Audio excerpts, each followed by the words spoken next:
Good afternoon, doves. Ooh, that was dry. Good afternoon, doves. That's much, much better. And before I even say anything, I want us to all give a round of applause again to Miss Zamaya, Fiona, and Andrea for getting up here and having the bravery and courage to talk in front of you all. You all did an amazing job. I'm so proud of you. To the administration, the faculty, and staff who somehow kept these young women on schedule these last 4 years, and to the families who have not slept properly in the last 18 years, and most of all, class of 2026, thank you so much for having me. Western has a special place in my heart. Yes, I went to Poly right next door, and some of my favorite memories were talking to my friends from Western in the quad during lunch. And I so badly wish that I could be a part of the fashionettes. I mean, y'all still got it. I understand that your class's theme is pioneering the promise.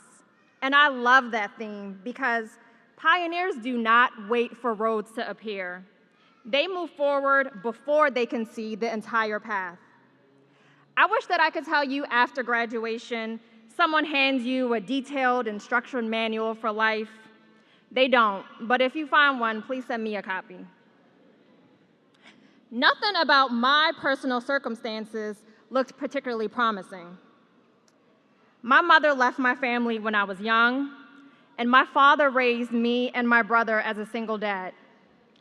My father, my brother, and I all shared one single bedroom in my grandmother's crowded house until I left for college.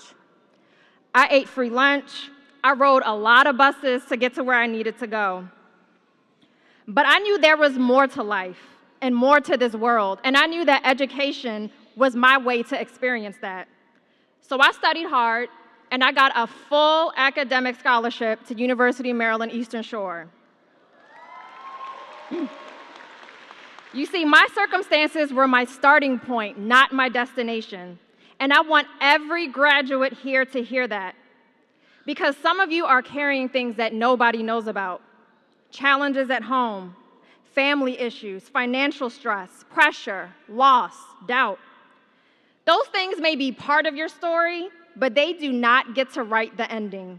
You do. You are the author and the main character.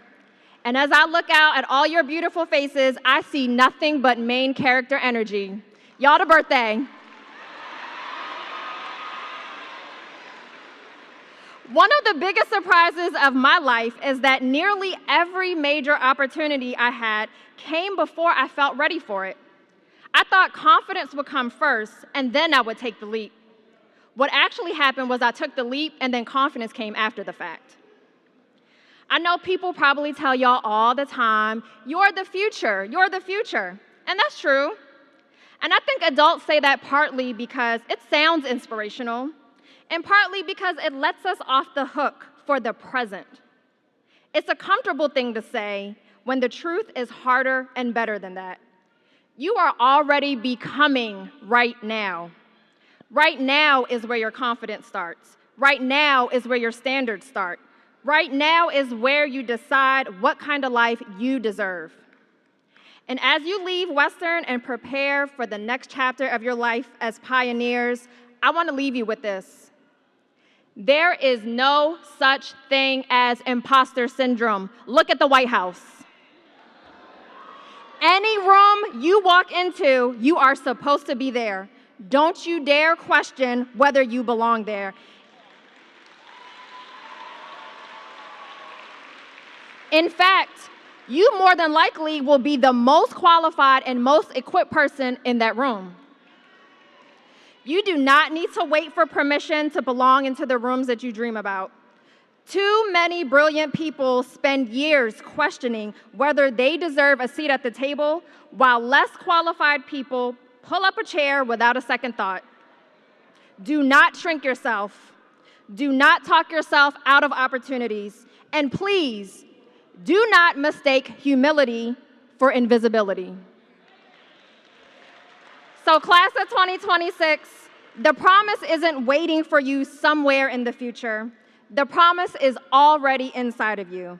Now, go pioneer it with that main character energy.